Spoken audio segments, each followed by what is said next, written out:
ओ मेरे साथ ही चले हम घूमने। अरे ओ झमझम, जल्दी चल ले बहन, वरना अगर देर हो गई तो फिर सोनू से नहीं मिल पाएंगे। सो एक दिन तुम इस सोनू के चक्कर में बहुत ही बुरा फंसेगी, देख लेना। मेरा दिल कहता है ना।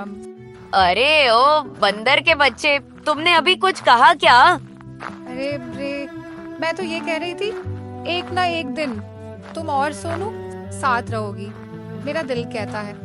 हाँ जमजम, तेरे मुंह में घी शक्कर, ओहो मेरे साथ ही चल, मेरे साथ ही। अरे ओ रिमझिम मॉम, अब आ रही हो? मैं कब से इंतजार कर रहा था तुम्हारा। हाँ जानती हूँ, आने में देर हो गई, पर माफ कर देना सोनू। मुझे अब लगता है हम लोग अब कभी नहीं मिल पाएंगे। अरे ऐसा क्यों बोल रही हो रिमझिम? ऐसा क्या हुआ जो अब नहीं आओगी मिलने? मेरे मम्मी पापा मुझे जबरदस्ती पढ़ने के लिए शहर भेज रहे हैं, पर मुझे वहाँ जाने का बिल्कुल भी मन नहीं है। मुझे तुम्हारे साथ रहना बहुत अच्छा लगता है। ये सुनकर तो मानो जैसे सोनू का दिल ही बैठ गया। वो थोड़ी देर तक बस चुप बैठा रहा, फिर धीरे से बोला, रिमझिम, मैंने कभी नहीं सोचा था कि तुम यूं मुझे छोड़ कर चली जाओगी, पर अब कर भी क्या सकते हैं। शायद कुछ रिश्ते अधूरे ही रहने के लिए बनते हैं। बस एक बात कहना चाहता हूं कि तुम भूलना मत कि हम कभी दोस्त थे। उदास मत हो सोनू, मैं तुम्हें छोड़कर नहीं जा रही हूँ। मैं बस पढ़ने जा रही हूँ और हम हमेशा दोस्तों रहेंगे। वैसे भी लौट कर तो मुझे वापस तक इसी गांव आना है। तुम मेरा इंतजार करना, और हाँ, मैं तुम्हारे लिए ये लॉकेट लाई हूँ, इसे हमेशा अपने साथ रखना। ठीक है रिमझिम, मैं तुम्हारा इंतजार करूंगा। तुम मन लगाकर पढ़ना और मेरी चिंता मत करना। ठीक है सोनू, अब मैं चलती हूँ, तुम अपना ध्यान रखना। इतना कहकर रिमझिम और झिलमिल दोनों घर की ओर चल दिए और सोनू वहीं थोड़ी देर तक चुपचाप उन्हें जाता हुआ देखता रहा। फिर वो भी धीरे धीरे अपने घर की ओर चल पड़ा। अरे रिमझिम, तुमने मुझे भी नहीं बताया कि तुम पढ़ने शहर जा रही हो। क्या बताऊं झिलमिल, मुझे भी कल रात में ही पता चला। पिताजी बोल रहे थे कि यहाँ के स्कूल में इतने अच्छे से पढ़ाई नहीं होती है, इसलिए तुम्हें शहर भेजेंगे। मैं तो कितना बोली कि मैं यहीं पर रहूंगी, रहने दीजिए, आप नहीं माने पिताजी, तो अब क्या कर सकते हैं, जाना ही पड़ेगा। ठीक है रिमझिम, वहाँ जाकर मन लगाकर पढ़ना। देखो, मुझे भूल मत जाना, और जब भी टाइम मिले ना तो हमें जरूर याद करना। रिमझिम और झमझम मम्मा आपस में बातें करते करते घर के पास पहुंच गए।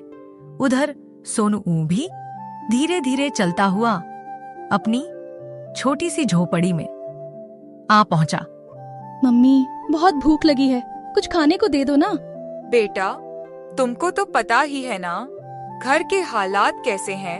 अभी कुछ नहीं है खाने को, पर पापा कुछ ना कुछ जरूर लेकर आएंगे शाम में। शाम होते ही पापा घर लौट आए, लेकिन आज भी उनका हाथ खाली था। चेहरे पर उदासी साफ झलक रही थी। ओ जी, आज भी कुछ नहीं लाए खाने को। सोनू सुबह से भूखा है, कुछ तो ले आते। आज भी मुझे कोई काम नहीं मिला और गांव की दुकान से पहले ही बहुत ज्यादा उधार हो गया है, तो उन्होंने और देने से मना कर दिया। क्या करता मैं? इतना सुनते ही सोनू उदास होकर बाहर की तरफ निकल गया। उसके जाते ही पिता ने धीमे से कहा, सुनो, सोनू की माँ, अब वही करना होगा जो हम लोग इतने दिनों से टालते आ रहे थे। क्या कोई और दूसरा रास्ता नहीं है? नहीं, अब कोई और रास्ता नहीं बचा है। ठीक है जी, तब आज रात होते ही निकल जाएंगे दोनों। आज रात भी सोनू भूखे पेट ही सो गया। उधर उसके मम्मी और पापा चुपचाप घर से बाहर निकल पड़े। दोनों की आंखों में डर और बेबसी साफ दिख रही थी। धीरे धीरे चलते हुए वो नदी के किनारे पहुंचे। सुनो, सोनू की मम्मी घर के सारे दरवाजे खिड़कियां ठीक से बंद कर दिए थे ना? हाँ, सब बंद कर दिया है। लेकिन पता है, मैं अभी भी यही सोच रही हूँ। पता नहीं हम लोगों के जाने के बाद सोनू कैसे रहेगा अकेले। वो तो अभी इतना छोटा है। अरे, अकेला नहीं रहेगा सोनू। मेरे बड़े भैया है ना, वो जरूर उसे अपने घर ले जाएंगे। कम से कम वहां 2 वक्त का खाना तो मिल ही जाएगा। शायद उन्हीं के पास उसे थोड़ा प्यार भी मिल जाए। हाँ, तू ठीक कह रही हो। भैया जरूर सोनू को अपने पास बुला लेंगे। पर एक बात सोच सोच कर दिल कांप जाता है। अगर सोनू को ये पता चला कि हम दोनों मर चुके हैं तो पता नहीं उस पर क्या गुजरेगी। अरे, वो तो बच्चा है, उसे तो यही लगेगा कि हम लोग कहीं बाहर गए हैं और कुछ दिनों में वापस आ जाएंगे। फिर धीरे धीरे सब ठीक हो जाएगा। चलो, अब सुबह होने वाली है। इतना कहकर दोनों ने नदी में छलांग लगा दी और अपनी जान दे दी। थोड़ी ही देर में सुबह हो गई। सूरज की हल्की किरणें फैलने लगी। उधर सोनू पूरे घर में अपनी मम्मी पापा को ढूंढ रहा था। मम्मी, पापा, तुम कहाँ चले गए? क्यों मुझे अकेला छोड़ दिया? मैं उठ गया हूँ, देखो ना, मैं ढूंढ रहा हूँ तुम्हें। सोनू पूरे गांव में घूम घूम कर हर किसी से पूछने लगा। काका, क्या आपने मेरी मम्मी पापा को देखा? वो सुबह से घर पर नहीं है। कहाँ चले गए वो? नहीं सोनू बेटा, मैं तो अभी अभी यहाँ आकर बैठा हूँ। शायद वो आगे होंगे। तू जरा जाकर देख ले बेटा। सोनू बेचारा उदास होकर आगे बढ़ चला। वो मन ही मन सोच रहा था, पता नहीं मम्मी पापा कहाँ चले गए बिना कुछ बताए। तभी सामने से उसे रघु चाचा दिखे। रघु चाचा, आपने मेरे मम्मी पापा को देखा क्या? मैं सुबह से ढूंढ रहा हूँ, कहीं नहीं मिल रहे हैं। नहीं बेटा, मैंने नहीं देखा है। शायद वो कहीं गए होंगे। तू घर जा, आ जाएंगे। सोनू पूरे गांव में कोने कोने तक ढूंढ चुका था, लेकिन उसे अपने मम्मी पापा का कोई सुराग नहीं मिला। थक हार कर वो चुपचाप अपने घर की ओर चल पड़ा। थोड़ी देर यहीं बैठ जाता हूँ, क्या पता मम्मी पापा जब आए तो वो मुझे देख लें या मैं उन्हें देख लूं। सोनू वहीं पर बैठे बैठे गया। थोड़ी देर में सोनू की आंख लग गई। उधर पूरे गांव में हल्ला मच गया कि सोनू के मम्मी पापा घर छोड़कर भाग गए हैं। अचानक सोनू की नींद खुली। उसने देखा सामने बहुत सारे लोग खड़े हैं। राशन वाला चिल्ला रहा था, मेरा पैसा उधार है, कौन देगा अब? वहीं एक जमींदार भी खड़ा था जो कह रहा था, मेरा भी बहुत पैसा बाकी है। बेचारा सोनू चुपचाप खड़ा रहा, डरा हुआ था, कुछ बोल नहीं पा रहा था, बस सबकी बातें सुनता रहा। सुन ले सोनू, जब तक मेरा पैसा नहीं चुकता तब तक उस घर में दिखना भी मत, समझा? अब वो घर मेरा है। सुन सोनू, जब तक मेरा पैसा तू नहीं चुका देता तब तक तू मेरे घर पर काम करेगा, मेरे खेत में मजदूरी करेगा और बदले में तुझे सिर्फ एक वक्त का खाना मिलेगा। सोनू बेचारा डर गया और कुछ बोल नहीं पाया। चुपचाप जमींदार के पीछे पीछे चल पड़ा। थोड़ी ही देर में वो जमींदार के घर पहुंच गया। अरे ये बच्चा कौन है? इसे क्यों लेकर आए हो यहाँ? ये लड़का, अरे यही तो है, रामलाल का बेटा, जो गांव छोड़कर भाग गया है। ठीक है, लेकिन इसे लेकर अब यहाँ क्यों चले आए हो? ये अब यही रहेगा, घर का भी काम करेगा और खेत का भी। अच्छा किया जी, आप इसे यहाँ ले आए। मुझे तो झाड़ू पोछा करने में बहुत दिक्कत होती है, बर्तन धोने में भी जान निकल जाती है। बबली को बोलती हूँ तो उसे तो कुछ करना ही नहीं आता। अबे ओ सोनू, यहाँ खड़ा खड़ा क्या हम लोगों की बातें सुन रहा है? जाकर झाड़ू उठा, और पूरा घर चमक जाना चाहिए, समझा? सोनू ने चुपचाप झाड़ू उठाया और पूरे घर को चमकाने में लग गया। कभी झाड़ू, कभी पोछा, कभी बर्तन, कभी आंगन। थक हार कर भी बिना कुछ बोले वो बस काम करता रहा, और इसी तरह जैसे तैसे करके दिन ढल गया और रात हो गई। मालकिन, सुबह से लगातार काम कर रहा हूँ, अब तो रात हो गई है, कुछ खाने को मिल जाएगा क्या? बहुत भूख लगी है, और मैं कहाँ सोऊंगा मालकिन, बताइए ना। खाना वाना सब खत्म हो गया है, तेरे लिए कुछ नहीं बचा, समझा? जाकर बाहर जमीन पर सो जा, पैर के नीचे ही तेरी जगह है अब। मालकिन की बातें सुनकर सोनू का मन और भी बुझ गया। उदासी से भरा चेहरा लेकर वो चुपचाप बाहर निकल पड़ा। बेचारा सोनू भूखे पेट ठंडी जमीन पर बस यूं ही लेट गया। ना कुछ कहा, ना किसी से शिकायत की, पर नींद भी तो कहाँ आती जब पेट खाली हो और दिल भारी। वो बस आसमान को ताकते हुए धीरे धीरे आंखें मूंदता चला गया। अगली सुबह की पहली किरणें भी नहीं फूटी थीं। घड़ी में बस 4 ही बजे थे। सारा गांव अभी गहरी नींद में डूबा था। चारों ओर सन्नाटा, ठंडी हवा और एक अजीब सी उदासी पसरी थी। लेकिन तभी सन्नाटे को चीरती हुई एक कड़क आवाज गूंजी। ओए सोनू, उठ बे, इतनी देर तक क्या सोएगा? चल, खेत पर काम करना है। सोनू ने थकी हुई आंखें खोली। उसकी कमर में अब भी दर्द था, पर क्या करता? उसके पास ना कोई सवाल था, ना कोई हक।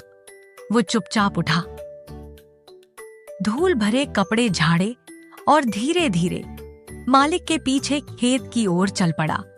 थोड़ी ही देर में सोनू और मालिक खेत तक पहुंच गए। देख सोनू, इधर जो फसल लगी है ना, इसमें पानी डाल देना समय पे, और इधर जो जमीन खाली पड़ी है उसका सारा घास काट कर रख देना। और सुन, देर नहीं होनी चाहिए, वरना अंजाम बुरा होगा, समझा? सोनू ने चुपचाप सिर हिलाया, ना कुछ कहा, ना पूछा, बस फावड़ा उठाया और काम में जुट गया। धूप चढ़ती गई, सोनू की सांसें तेज होती गईं, पर वो रुका नहीं। उसकी आंखों में सिर्फ एक बात थी, मम्मी पापा की याद और उस दिन का इंतजार जब सब ठीक हो जाएगा। शाम ढली, सारा काम पूरा किया, घास का ढेर लगाया और चुपचाप घर की ओर चल दिया।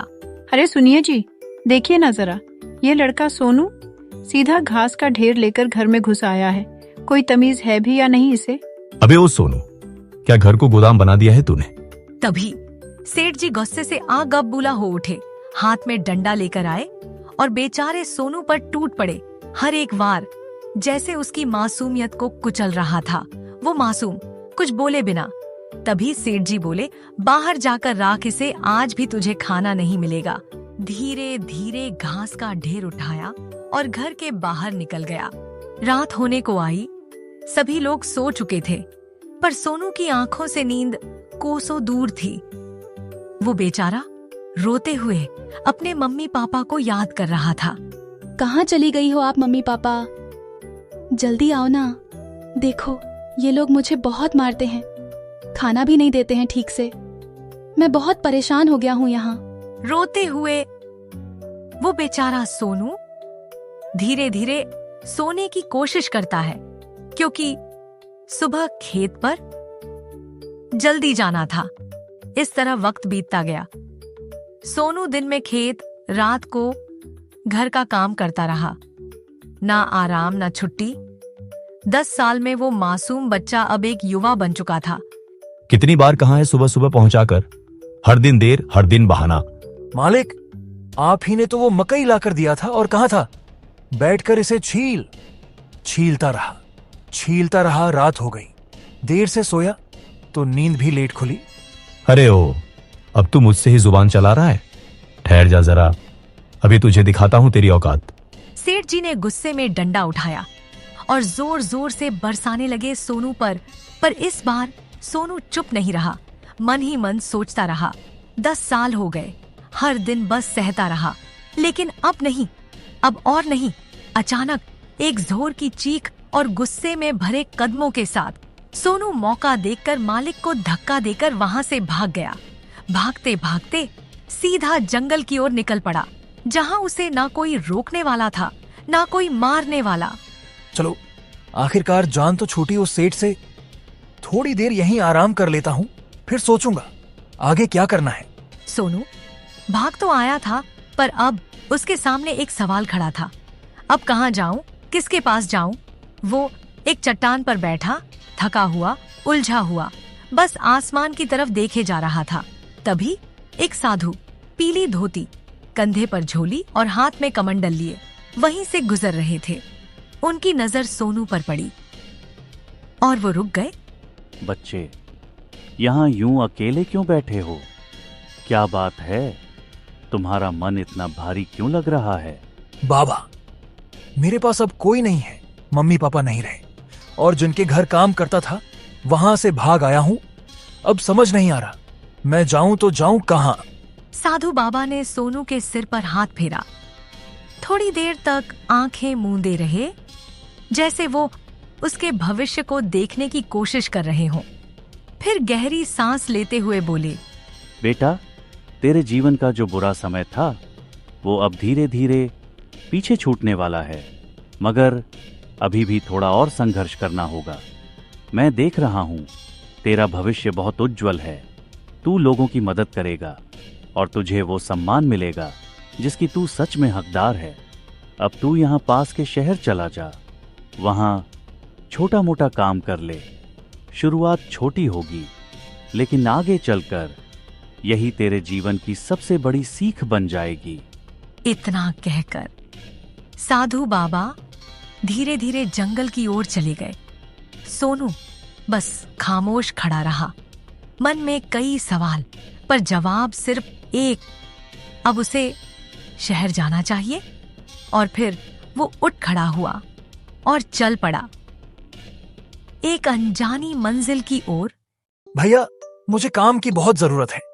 क्या आप मुझे अपने यहाँ नौकरी पर रख लेंगे? मैं आपका हर काम दिल से कर दूंगा। भैया, तुम पढ़े लिखे हो भी या नहीं? अब तक क्या किया है जिंदगी में?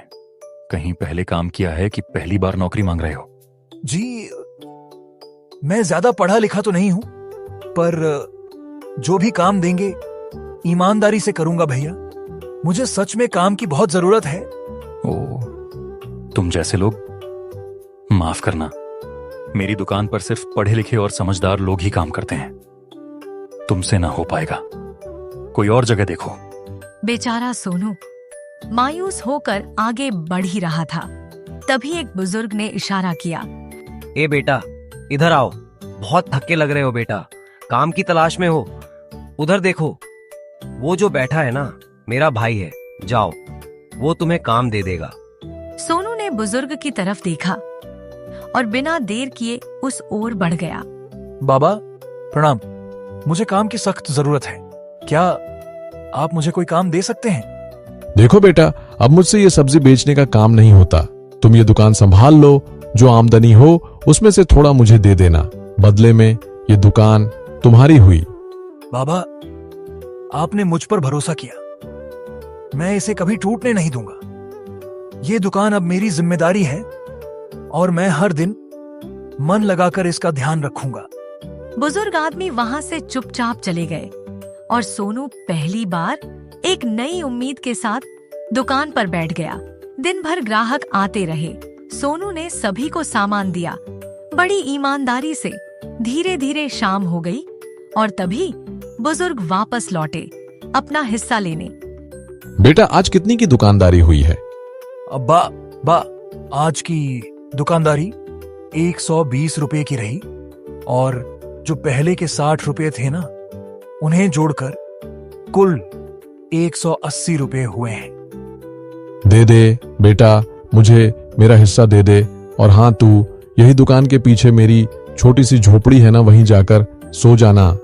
बाबा अपना हिस्सा लेकर चुपचाप वहां से चले गए और सोनू भी थका हारा सा दुकान समेटकर धीरे धीरे झोपड़ी की ओर चल पड़ा। अगले दिन सोनू सुबह सुबह ही आ पहुंचा दुकान पर, मन में उम्मीद की एक किरण लिए। हाँ बहन जी, क्या लेना है आपको आज? भैया, पिछली बार टमाटर थोड़े नरम थे, आज ताजे टमाटर और परवल दीजिए 1-1 किलो। हर दिन की तरह सोनू अपनी दुकान पर बैठा सबको सामान देता रहा, लेकिन उस दिन कुछ ऐसा हुआ जिसकी उसने कभी कल्पना भी नहीं की थी।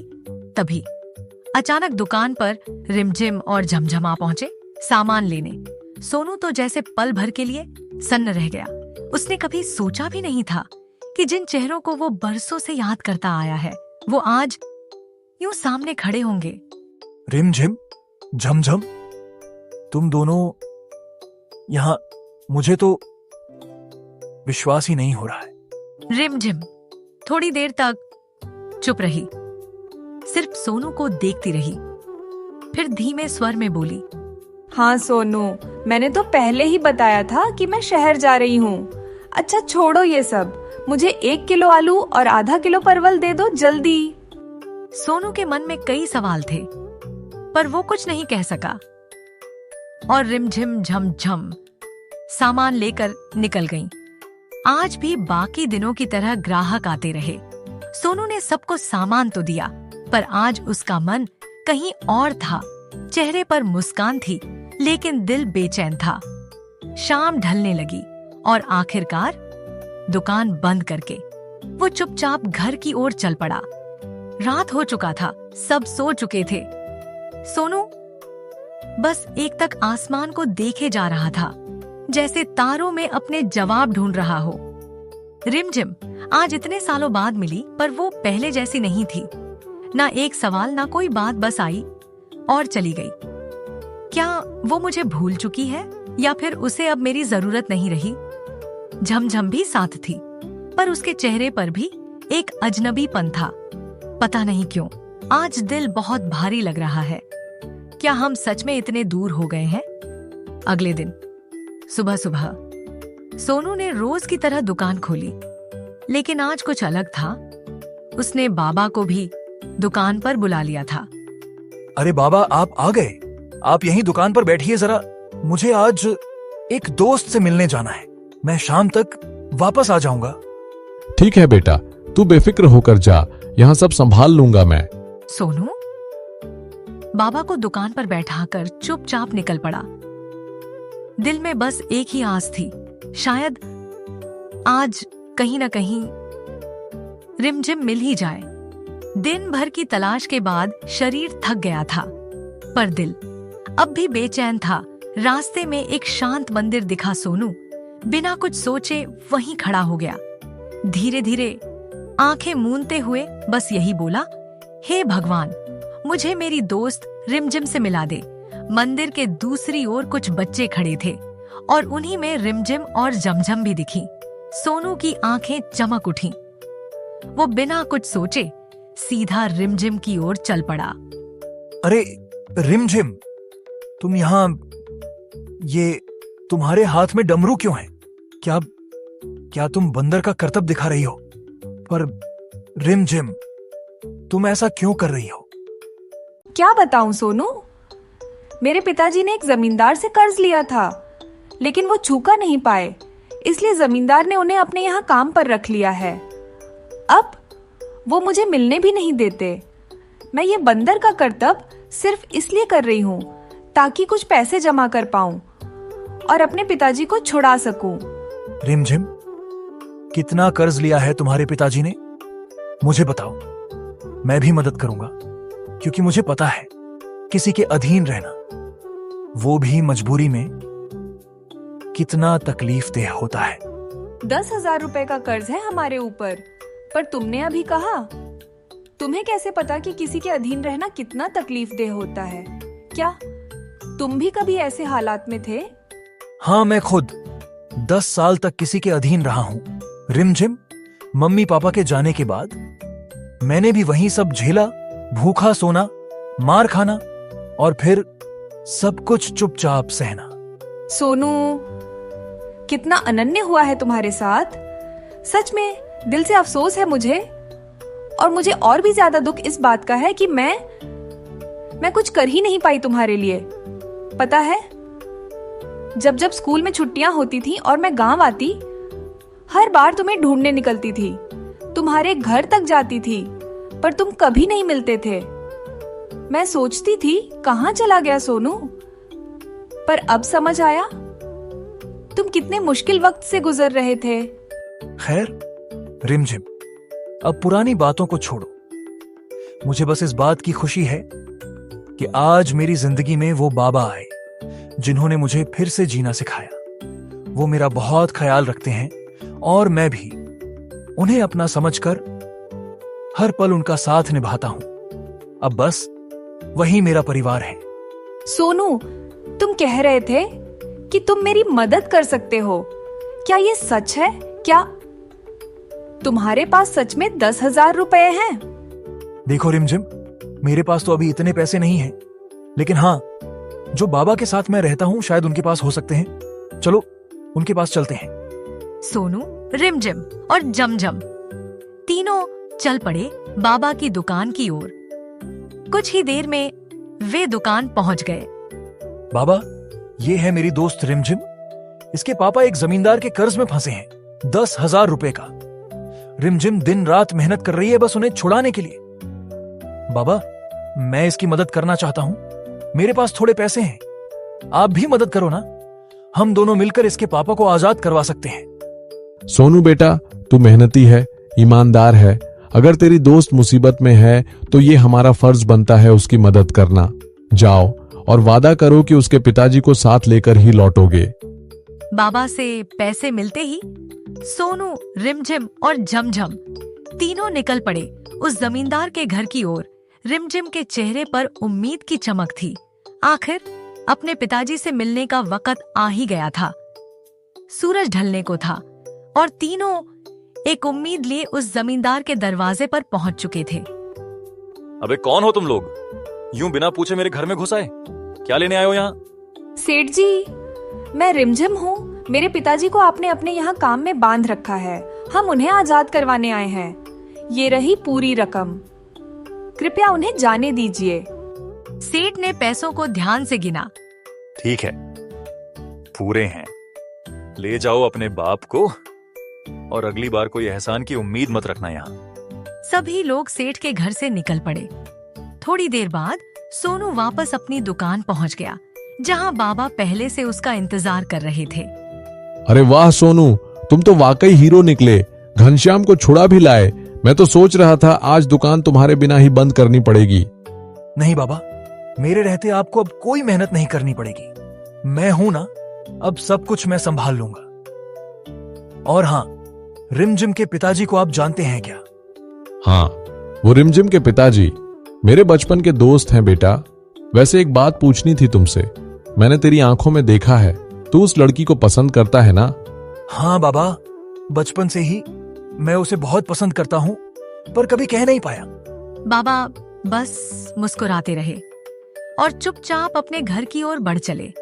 उधर सोनू ने भी थोड़ी देर में दुकान समेटी और थके कदमों से घर की ओर निकल पड़ा। अगले दिन सुबह सुबह सोनू हर रोज की तरह समय पर उठा और दुकान खोल दी, पर आज उसका मन कुछ अलग ही था।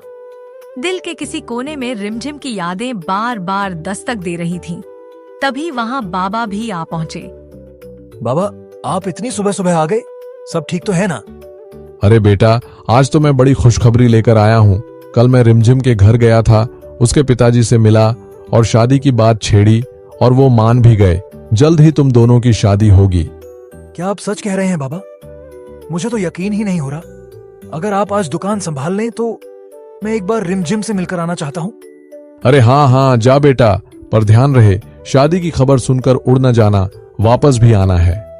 तभी सोनू उठ खड़ा हुआ और निकल पड़ा रिमझिम से मिलने। कुछ ही देर में वो मंदिर के पास पहुंचा।